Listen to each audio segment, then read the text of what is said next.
If you love talking about cats, but your friends and family are kind of over it, this is the podcast for you. Join your hosts, Danielle Stray Woolley and Elizabeth Calico Gearhart, on the Jersey PodCats, where everyday cat lovers share funny stories, challenging situations, and ask their questions about cats. All right, let's get right into this episode. Hi, everybody. I'm Danielle Woolley. And I'm Elizabeth Gearhart, and we are the Jersey PodCats. I did a partial. All right. Woo, we did it. We're here.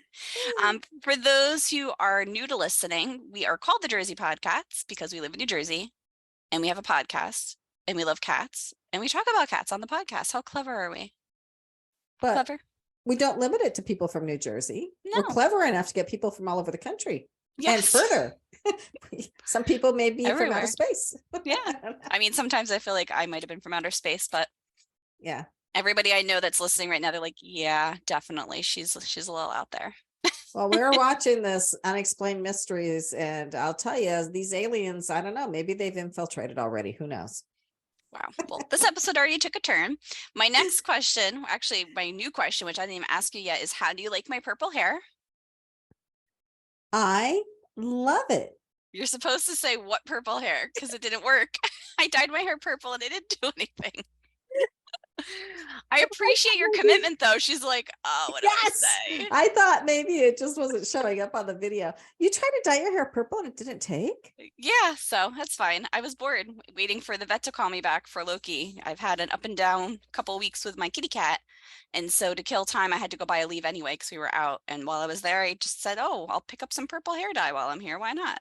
Because who doesn't say that? Well, I can think of a few people. Yeah. Pretty much everybody. Got it. Yeah. Oh, that's too bad. I would have loved to see you with purple hair. Maybe another time. Or maybe that was like my get out of bad decisions for free card. Because maybe I'm not meant to have purple hair. So, but I want to ask you, you went to the Small Business Expo, right? In Manhattan, yes. And it was okay. Because you never know what you're going to get when you go to those or who you're going to meet. Right. I did learn a few things and I met a couple of people. I'm not sure that I was ready to I didn't do any of the speed networking because I wasn't really ready to yet. But I did meet people that I thought could be useful. So, sorry. You're good. People who are useful. That I would stay in contact with. And I did find out, so Google talked about how they're an AI company, which is really interesting in their cybersecurity. And I talked to a woman who helps people get sponsors. So I might want to talk to her again. And I listened to Constant Contact, a presentation on Constant Contact. They're using AI now. If you don't know what Constant Contact is, it helps you send out lots of emails all at once. And they're using AI to help people. But I'm telling you, the AI stuff, we're trying to use it for some things. It's really hit or miss. It's okay. Well, it'd be interesting to learn more of how you use stuff, and because I like going to things to kind of see what I don't know. In case you didn't figure that out by me, I like to learn things, know things, connect people to things, and so sometimes even if they're hit or miss, you might meet that one person. Or so I did meet someone to talk about cats with. Yeah, I met somebody that I thought was interesting, and it was good just to go to see if I would ever want to get a table there or what. But it was pretty crowded, so I mean, it was a well-publicized, well-attended event. And then Wednesday, what is today? Thursday. So yesterday we had Passage to Profit, our radio show that we taped in the iHeart studios in the city in Manhattan yesterday. We don't always go into the studio, but we had somebody coming in. So we went and did that. And that was a fun show. We had, again, a guy talking about cybersecurity and it's not as fun. I mean, I'm sure it was fun, but it's not as fun as the episode that's airing or has aired by the time that this episode comes out. I'm speaking in code here. I was on one of the episodes. Yes, the one with you on it. She's like, what is wrong with you today? You're setting me up for another trap.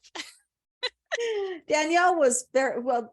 I don't even know if I should tell the truth about that episode, Danielle. Up to you. I think it's funny. Well, it goes to show no matter how professional and how prepared you are, Okay, so my happens. husband and I have been recording Passage to Profit for 5 years. We started in the iHeart studios in Manhattan, and then during COVID, we did it over Zoom. And now we're going back and forth. So sometimes we do it over Zoom, sometimes we do it in the studio. And in the studio yesterday, we actually had one person in studio with us and 2 people that joined by Zoom. So we did a hybrid. But the episode Danielle was on couple weeks before, we were doing it all by Zoom in our studio in our building in Summit, New Jersey. And we went through the whole show, and it was a really good show. I mean, Danielle was on there. She was really good. And we had this man who was talking about marketing kind of stuff. He was super good. And then we had another marketer who was really good. And it came to the end of the show, and I was like, I feel like I need to jump in at this part, because we literally are at the part where you and Rich were like, okay, thanks for listening. And you just see Elizabeth's face. You have to watch this on YouTube, or maybe I'll put this on Instagram. You just see Elizabeth go, like Home Alone almost. She goes, we didn't hit record. And Rich is like, yeah, huh, okay, funny. She's like, no, really, we didn't hit record. So I will say it is Richard's responsibility. He drives the bus, but I'm in the front seat with him. So it was my fault too. And I just about threw up, honest to God, because it was such a good show. But then we redid it. We switched one person out for another person, but Danielle was there, and Ken Paskins, who was a guest, was there. It was super, super good. And it was really a lot of conversations that intertwined that were very interesting to just hear more than once, in my opinion. So I think it was all good. So yeah, so we redid it, and I think it turned out even better, honestly, the second time. And I hit record the minute I went into the studio upstairs. I didn't leave it up to Richard this time. So there was a little bit extra that we're gonna have to cut out of the tape. But yeah, so Danielle was excellent, as you would all imagine she would be. And yeah, so that was, it was fun. It was a good experience. You know, I like getting more audiences involved, and because the topic I spoke about is like how we wound up doing this podcast, and just like some technical pieces behind it, and just like tips for anybody who might be doing it, but then also too another opportunity to share an audience. I'm a big fan of people collaborating and connecting together. That's what I do with Tommy's Cats. That's what I do with, you know, networking and consulting stuff I do. It's everybody doesn't have to do everything on their own. So if we can share audiences and get more listeners, then that's awesome. So Danielle, what's going on with Tommy's Cats Rescue right now? Well, very strangely, and I don't even want to say this out loud because I'm probably going to jinx it, but we had like not a slump, because it's been very busy with kittens. But with kittens, people want kittens, they want to adopt them. We get fosters more easily for kittens, or we have ways to make sure kittens are taken care of. But we had like some rare space open for fosters.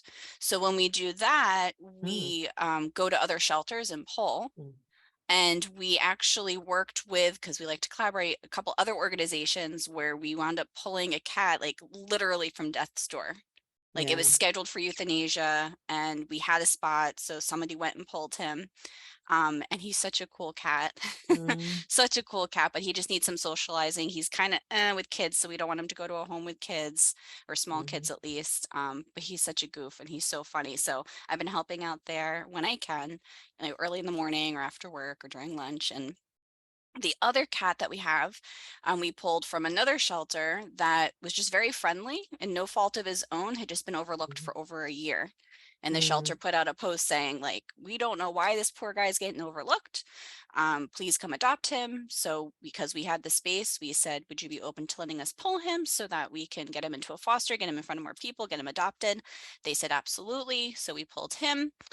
And he already has an application in for like the perfect home ever. So I'll give an update on that once that happens in the next couple of days. Yeah, so there's a lot going on there. So, and it's funny because I said, take advantage of me having some flexibility, feeling better, because then I can go early in the morning or after a crazy day. And while I can, and then when I can't, I can't. So I'm doing really good at testing my boundaries with that stuff right now, but we're doing good. We're lining up some fundraisers and just seeing how we can help other groups. Oh, that's great. You know, I do have to go back to when I got Mercucio, who is my baby. He was 4 months old when they found him in a dumpster behind Best Buy. And then I know, and then he was in a kill shelter for 4 months. And I think his time was running out. And so he was at least 8 months old when I got him. So he wasn't like a baby kitten anymore, but he is the best cat. He'll always be a little wild. I mean, but he always be your is wild baby. my wild baby. He is so affectionate and so sweet and so funny. And I just adore this cat. And I think that you don't have to get him as a tiny kitten. Like we got Max as a tiny kitten and he's great, but he's not as affectionate towards me as Mercucio is. So maybe Mercucio was more grateful. I don't know. But anyway. I don't know. So many different cats have so many different pieces of personality. And I'm actually going to volunteer this weekend too, at the adoption day, just because, again, I have some time. I'm feeling well. So I committed to help for 2 hours. And it's just interesting talking to people because I'm sure we've done this where we're like, but I just want that cat, just a cat, just give me the cat. But because the rescue works so tirelessly to take them in and to get them care and to make sure that they're well, well adapted, excuse me, that like we get to know the cats, so we know. So like some cats can't go with other cats. We have one cat, her name is Maddie. If you would quit your job and sit and just pet her and comb her all day for 20 hours a day, she would absolutely let you. She's so sweet. She got adopted. We found out she does not like other cats. So she came back. So for her, we're looking for a home with just her, and she's fine. So like, she's okay. But like, that's why for people who I see complaining about like, well, the rescue is so strict and they wouldn't let me take that cat. It's for the best interest of the cat so that they don't wind up returned or wind up in the wrong home or someone gets hurt because they didn't listen when we said they're not good with kids or other animals, Right. Yeah. So and that's to important. answer your question, a lot's going on. Yeah. Yeah. And it's funny because I'm thinking, I wish I'd known Danielle when I was looking for kittens, because we were going to maybe get another kitten when we got Max. And then I got Max off the ASPCA website and he came up from Kentucky. But if I'd known you, I could have gotten a cat. But then if I'd gotten a cat from you that was a perfect Max fit. needed you. Right. Max was meant for you. Right. We never would have started this podcast if I'd gotten the perfect cat, because we started because Max wouldn't quit scratching his fur off his face. Why don't you give everybody like a shortened version in case someone's jumping in and hasn't listened to previous episodes? Tell us about Max, what he's been through and where he's at. So our beautiful cat Checkers died, and we have a grave. We were out talking to her and she said, talking to her grave, it's time to get another kitten. I know I'm going a little longer, but it's time. You're fine. You saw me look at the time. I'm keeping it's more for me because I'm still going to talk about Loki for 20 hours. So she's like, it's time to save another life. Come on. So I went on the ASPCA website. I thought Max was close by, but he was actually in Kentucky. So I went at 5 a.m. to a mall in New Jersey to meet the cat dealer. I love the way you tell this story because I would be that person. And after the fact, you're like, what just happened? Did we really just do this? So this woman drove up and she had this van full of animals all in cages, and he was in with another kitten. And so we did the handoff. I gave her gas money. There were a couple other people there too. It did feel like we were doing some like shady drug deal somewhere. I brought him home and he weighed 1 pound and he was covered in fleas. And the very first thing I did when I got him home was I put down some wet food for him, and he started eating like there was no tomorrow. And it was funny because when I got him, she said, well, they had been feeding him wet mixed with the dry. And when I got him home, that's common. But his mouth was so tiny. There's no way he could have chewed dry food. Like he was so little. And so I gave him wet kitten food and he just went for it. And I mean, so a week later, I took him to the vet. He had gained 0.5 pound. In 1 week? In 1 week. Oh, wow. From everything. And we'd given him a flea bath. We'd had to use Dawn dish soap because he was so little and tiny. So time went on and he started scratching his face and it got so bad. And so I started taking him to the vet after vet after vet, allergist, this, that, the other thing, holistic vet, this, that. If I may add, like not just like, oh, I have a couple scratches or scabs, but like ripping all of the fur off of his face where it was like not pretty. Like I just want to make sure, just so everybody understands how much love and dedication and vets and everything you put into helping this little boy feel better. Yeah. So, I mean, I vet out. And so finally I had taken him to this allergist, dermatologist. They had him on medicine. It really wasn't helping. And he laid his poor little skin of his face against my arm and I got a rash. And so the next time I took him back and I couldn't get him in, I was like trying to get him into that vet who's so busy and my regular vet who couldn't take any more animals. by the time I got him back, I said to the vet, I said, look, I know he's been on steroids and the whole everything, but if with this rash, I would be taking an antihistamine. What can you give him? And he said, well, nothing for cats really, and so I had to ask 2 or 3 times, 4 times. He said, well, you can give him Benadryl, or not Benadryl, I'm sorry, you can give him Zyrtec. So he said, some of these medicines are kind of supposed to act like that, but they didn't work. So long story long, medium. I guess. Medium. You're hanging out with me. It's long story medium. Yeah, always.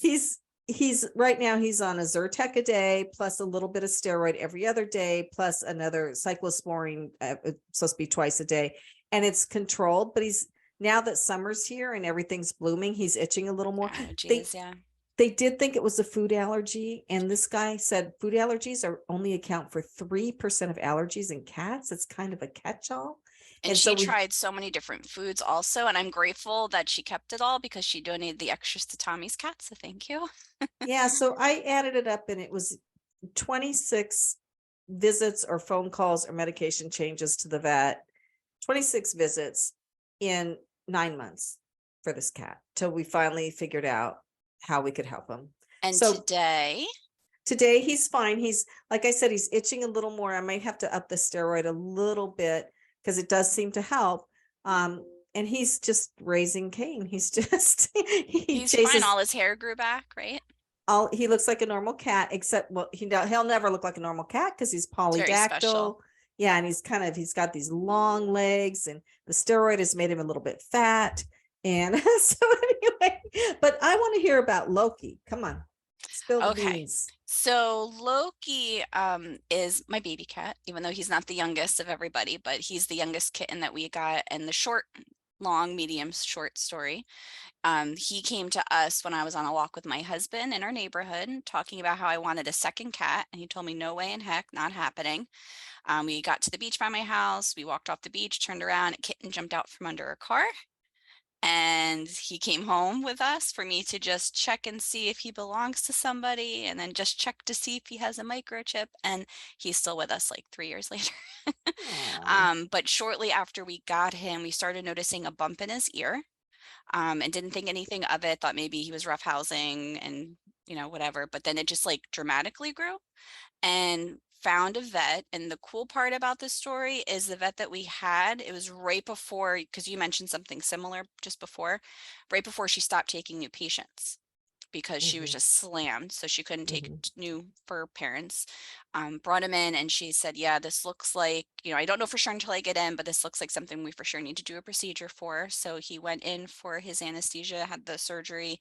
They took it out and she said, if it comes back, I'm pretty sure that one was the mast cell is what it was called. And I was hoping to confirm this, but I didn't get to talk to her yet because the last procedure I took him for was just yesterday and they usually call me by like end of day today with the updates. So I'm a little off. So I'll update everybody later. But she said, just keep an eye on it. It could or could not come back. She tested the cells around it and it was clear. And like just a year later, it came back again, but in a different spot in his ear. So she had to go deeper. She had to remove it. So he had a second surgery. And it's really fun to tell a cat, especially a rambunctious young one, not to jump. It was like chasing a drunk infant around. And because after the anesthesia, his back legs just weren't quite working yet while it was still wearing off. So I was trying to keep him down for things and he just wanted to jump and he naturally jumps up everything. For anyone watching on YouTube, like he'll jump from the floor to like the top of like the desk behind me. He's like that much of a jumper now. So that was kind of stressful to try to get him not to do that. And then he went a while where he was fine. And he had like a little hair knot by his ear, which I always check because he has such fine hair there that when I went to go check that, I felt a lump, but it was behind his ear more so on his head. And I'm like, damn it, not again, or darn it. Sorry, not again. And so, but he does not do good at the vet. Here he's fine. He'll put himself in the crate fine.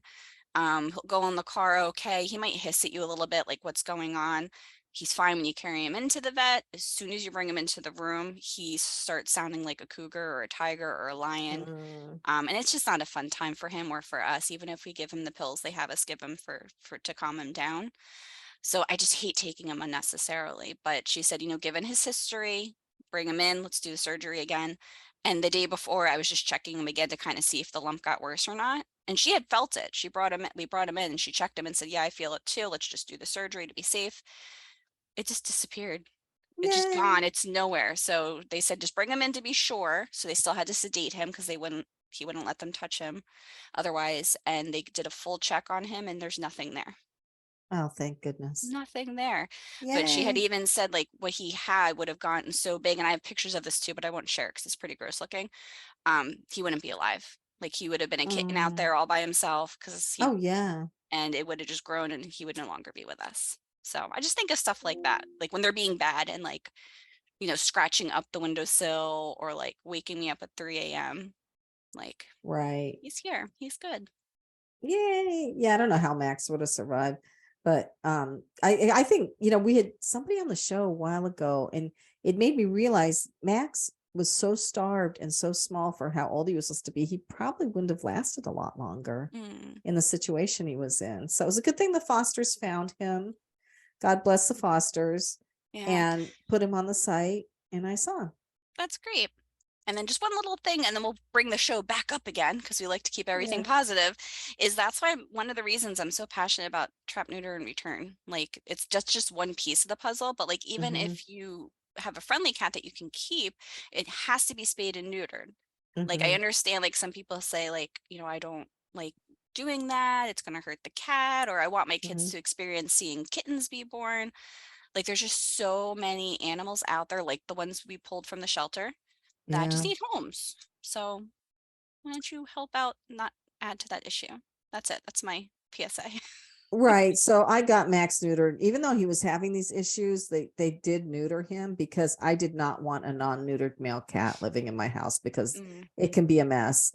And I don't need to see kittens being born. And I don't think kids necessarily need to see that either. I just, there's so many, and there's so many wonderful ones, if you want a cat, kitten, puppy, dog, I'm sure you can find one. Yeah, for sure. And then just like a quick plug too, like wherever you live, look locally. You can even just go on Google, everything you can Google now, and just look for like TNR assistance or spay neuter clinics or spay neuter assistance. There's so many groups out there that help. So even if you can't afford it, but you want to take an animal in, like they have to get spayed and neutered first. Okay. I said I was going to stop, but I'm really stopping now. Okay. Well, so now I guess let that be our lesson for the day. Yeah. But and so Loki's fine. Is he mad at you because you took him to the vet? No, and that's the thing. It's like an invisible force field. As soon as he gets home, he's fine again. It's just he's not feeling well, I think, from the anesthesia. So he was nauseous last night. And this morning he didn't eat until like maybe a couple of hours after usual. He started eating again and he's just resting. He's sleeping. He didn't even come in here. He usually comes in here and like headbutts us. So, and Brian even said that was weird. He's like, Loki hasn't come in and headbutt my leg yet today. Yeah, he's sleeping. Ah, that's sweet. Yeah, it's so much fun to have cats. So do your cats, you have some that are outside that are, and some that are just strictly inside, right? So I have always been a proponent of no outside cats, and I'm making fun of myself. That's hence the voice, like, you are a terrible person if you have outside cats, but that's not true because I've had so many experiences now where there are cats that you just can't control it. Right. So we have 4 indoor cats and we have one that was a stray that has been friendly and socialized, is now an indoor outdoor cat. We cannot keep him in. We've tried. Not happening ever. Not that I would ever give up on trying, but I just know at this point that it's just never going to happen. And then we just have cats outside that I've trapped and neutered, and they were not friendly for adoption. So they got released and I care for them as well. Oh, that's awesome. Yeah. Well, my cats go in and out, but we have a forest in our backyard and it's kind of overgrown. So they pretty much stick around our backyard. They try to go into the neighbors a little bit, but the neighbors have a dog that gets mad at him so that he chases them back into our yard. But I came home today. My daughter's car is parked in our driveway. She's coming back from Hawaii soon. She's going to get it. And Lily was under the car. It's the first time I've seen that. Lily was laying under the back of the car. It's hot as heck here. So she was laying in the shade of the car, just on the driveway, just laying there. Didn't move when I drove up, just like she's not phased. She's like, I'm good. I know no one's gonna bother me here. She's such a funny cat. So awesome. Well, anything else going on with your kids? I mean, we just want to do a check-in episode and see what everyone's up to, share what we had going on with all the cat stuff. And I don't know if anybody's noticed on the recordings, we've really been spending so much time talking with the guests that we're like, oh, we forgot to give updates on the stuff people are asking us about. So we'll probably do some more intermittent episodes there. And then also we've been having fun with editing and pulling out some really cool pieces of previous episodes. So over the summer, we're going to do like a scattering of new episodes and then also kind of put like a little mash together to get us through the summer. Yeah, because we've had some incredible people talk to us about and we're going to cats. keep weekly episodes because there's just too many topics to talk about. Just can't believe it. Like, I thought this would just be fun. Like, can you give us some advice for Max? And the list of topics just keeps growing. And we're not even using artificial intelligence to generate the list. It just generates itself. It does. So cool. Is there anything else you want to share with the listeners? Not right now. I think we probably told them enough as much as they want to hear for now, but we could do this again. Okay, cool. Well, thank you everybody as always for listening. At this point, we appreciate you following. Would really love if you can give us a review and also make sure that you're subscribed and downloading the episodes, and on YouTube, subscribe as well. That would be super duper awesome. Thank you, everybody. Take care. Thanks so much for listening. Let's keep the conversation going. Give this podcast a rating so other cat lovers can find it. Connect with the Jersey PodCats on social media or visit thejerseypodcats.com and leave a message sharing a story or question about cats. Thanks again for joining us, and we'll catch you in the next episode.